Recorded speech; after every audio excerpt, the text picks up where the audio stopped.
మీరు కూడా యాజిటేషన్కి సన్నద్ధమయ్యారు. మీ యాజిటేషన్ సక్సెస్ఫుల్గా జయప్రదం కావాలని చెప్పేసి మీరు అడుగుతున్నటువంటి కోరికలన్నీ నెరవేరాలని చెప్పేసి మహిళా సంఘంగా ముందుగా ఆశిస్తాం. మిత్రులారా, ఈరోజు రోడ్డు మీద కూర్చోవడం మనకేం సరదా కాదు. నాకు ఒక ఏఎన్ఎం వాళ్ళు యూరోపియన్ స్కీమ్ కింద పనిచేసేటటువంటి కార్యకర్తలు 240 మంది, మీ అందరికీ తెలుసో లేదో నాకు తెలీదు. వాళ్ళు హైదరాబాద్లో 40 రోజులు సమ్మె చేసి విజయం సాధించారు. విజయం సాధించిన తర్వాత ఒక అభినందన సభలో వాళ్ళ నాయకురాలు మాట్లాడుతూ ఒక మాట చెప్పారు. నాకు పదే గుర్తొస్తుంది. మనమంతా రోడ్డు మీద కూర్చోవాల్సి వచ్చినప్పుడల్లా నాకు గుర్తొస్తుంది. ఏం చెప్పారు అంటే, అలా రోడ్డు మీద కూర్చుని దండలు వేసుకొని ఆందోళన చేస్తూ ఉంటే వీళ్ళకి పని పాట లేకొచ్చారా, ఏం జరుగుతుంది ఇక్కడ అని చెప్పేసి అనుకునేదాన్ని. మేము మా బిడ్డలను వదిలేసి, సంసారాలను వదిలేసి హైదరాబాద్ వెళ్ళి 40 రోజులు కూర్చుని ఆందోళన చేయాల్సి వచ్చింది. మా ఉద్యోగం నిలబెట్టుకోవడానికి ఇందుకు కదా ఆడవాళ్ళు రోడ్డు మీదకి రావాల్సి వచ్చింది. మాకు ఆడవాళ్ళు అపురూపం, వాళ్ళని పూజిస్తాం, గౌరవిస్తామని చెప్పుకునేటటువంటి నేతలు. మరి ఆడవాళ్ళు అడిగిన చిన్న కోరికే కదా, మనమేం పెద్ద కోరికలు అడగట్లేదు. తీసుకొచ్చి వాళ్ళ సంపద ఏదో మనకు పెట్టమని కూడా అడగట్లా. ఏమడుగుతున్నాం? ఇంతకు ముందు మనల్ని అపాయింట్ చేసినప్పుడు మీరందరూ నైటింగేళ్ళు, మీరందరూ సమాజానికి సేవ చేతురు, మీ పని మీరు చేసుకోవచ్చు, ఎవరికన్నా బాగలేకపోతే మందు పిల్లలు ఇద్దరు, ఎప్పుడన్నా ఆసుపత్రికి వెళ్లాల్సి వస్తే తీసుకెళ్దరు అంతంతే అని రిక్రూట్ చేశారు. అవునా కదా? గుర్తుందమ్మా? మీ అందరి చేత ప్రమాణం చేయించుకున్నారు కదా. ఇప్పుడు ఏదో గంట అరగంట చేస్తే సరిపోతుందమ్మా మన పని? ఏమంటున్నారో తెలుసా? 10,000 జీతం ఇస్తున్నాం కదా, ఉదయం నుంచి సాయంత్రం దాకా మా కనుసన్నల్లోనే ఉండాలంటున్నారు. అవునా కదా?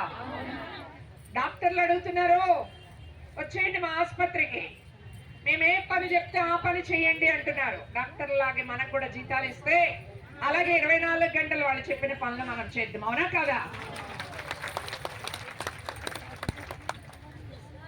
అమ్మ, ఆడవాళ్ళంటే ఈరోజు చులకనమ్మ.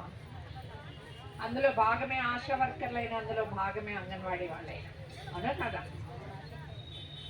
మీరు ఇక్కడ ఆశా వర్కర్లుగా పనిచేయడమే కాదు, ఇంట్లో మీరందరూ అమ్మలు. ఉదయం 5ంటికి లేస్తే కానీ పనులు పూర్తి కావే, పిల్లడికి బాక్స్ పెట్టలేమే, భర్త క్యారియర్ సర్ది పంపించలేమే. అవునా కదా? మళ్ళీ సాయంత్రం వచ్చేటప్పటికి ఇంట్లో ఏమున్నాయో ఏం లేవో చూసుకొని వాటన్నింటినీ తెచ్చుకొని వచ్చేటప్పటికి వేడిగా వంట రెడీ చేస్తే తప్ప నడవదే సంసారం. ఎన్ని గంటలు పని చేస్తున్నామమ్మా మనం? 8 గంటలు ఇక్కడ డ్యూటీ చేస్తే ఇంట్లో 8 గంటలు డ్యూటీ చేయాలి మనం. అవునా కదా? 16 గంటలు ఈరోజు పని చేస్తా ఉన్నాం మనం. ఏమి ఆదివారం కూడా లేదు. ఉందా మనకు ఆదివారం? ఇంత పని చేసే ఆడవాళ్ళకి ఎంత ఇవ్వాలి జీతం? లెక్కేయండి. అమ్మ, ఈరోజు బిడ్డల్ని కనండి, మీకు ప్రోత్సాహకాలు ఇస్తామని రష్యాలో, అమెరికాలో, జపాన్లో ఇలాంటి దేశాలన్నిట్లో చెప్తున్నారు. అవునా కదా? ఇవాళ మన ఆడపిల్లలు ఏమంటున్నారంటే, పెళ్లి వద్దు, పెటాకులు వద్దు, ఈ పిల్లలు వద్దు, ఈ బాధలు వద్దు, ఈ సంసారాలు వద్దు మాకు అంటున్నారు. ఎందుకు? ఇంత కష్టం పడలేక. అవునా కదా? ఈ రోజు మనం పడుతున్నటువంటి కష్టానికి అదనపు సదుపాయాలు ఆడవాళ్ళకి కల్పించాలా. ఆడవాళ్ళంటే గౌరవం, ఆడవాళ్ళంటే ప్రేమ ఉంటాయి. అవునా కదా? మనం అడుగుతున్నది సమాన పనికి సమాన వేతనం. ఈ రోజు ఏఎన్ఎంస్ ఎంత పని చేస్తున్నారో మనం కూడా అంతకంటే అదనంగానే పని చేస్తున్నామని చెప్తున్నారు. మనం ఏఎన్ఎంస్ చేయాల్సిన పని కూడా ఈరోజు మనకే అప్పచెప్తున్నటువంటి సందర్భాలు చాలా చూస్తా ఉన్నాం. కానీ ఏఎన్ఎంస్ తో సమానమైన జీతాలు లేవు, సమానమైనటువంటి వర్కింగ్ అవర్స్ లేవు. అర్ధరాత్రి కాన్పు కోసం తీసుకెళ్లాలా? ఏ వర్కింగ్ అవర్స్ పనికి వస్తాయి మీకు చెప్పండి, నేను అడుగుతున్నా. అయితే అర్ధరాత్రి నేను రానడానికి ఏమైనా ఉందా? మరి ఏమైనా ప్రత్యేక సదుపాయం ఉందా? ప్రత్యేక సదుపాయం కాదు. నాకు గుర్తున్నది, మీరు మొదటి సంఘం పెట్టుకున్నప్పుడు యూనిఫామ్ ఇవ్వండి అంటే అసలు మీరు మా ఉద్యోగులే కాదు పొమ్మన్నారు. అవునా కదా? సో ఎన్నికల్లో గెలిచేటప్పుడు మేము మీకు ఇస్తాం డబ్బులని ఇచ్చేసామంటే కొంతమందిలో ఏం ప్రచారం చేస్తున్నారంటే, ఏం చేస్తారండి ఆశా వర్కర్లకు అంత జీతం ఇస్తున్నారు, ఈ మంత్రులు ఎమ్మెల్యేలు ఏం పని చేస్తున్నారండి? లక్షల లక్షల జీతాలు ఇస్తున్నారు వీళ్ళకి. అందువల్ల సోదరి మండరా, మీరు ఒక్కొక్కరు ఒక arc of zone of arc. ఈ పదం ఎప్పుడైనా విన్నారో లేదో నాకు తెలియదు. ఫ్రాన్స్లో ఒక చిన్న అమ్మాయి యుద్ధ రంగంలోకి నేను వెళతాను అని చెప్పేసి వెళ్ళి పోరాడి విజయం సాధించినటువంటి అమ్మాయి స్మృతి చిహ్నంగా జాతీయ దినోత్సవంగా ఫ్రాన్స్లో జోన్ ఆఫ్ ఆర్క్ దినోత్సవాన్ని జరుపుకుంటున్నారు. అలాంటి ఒక పోరాడే మహిళగా ప్రతి ఒక్క ఆశా కార్యకర్త నిలబడాలా.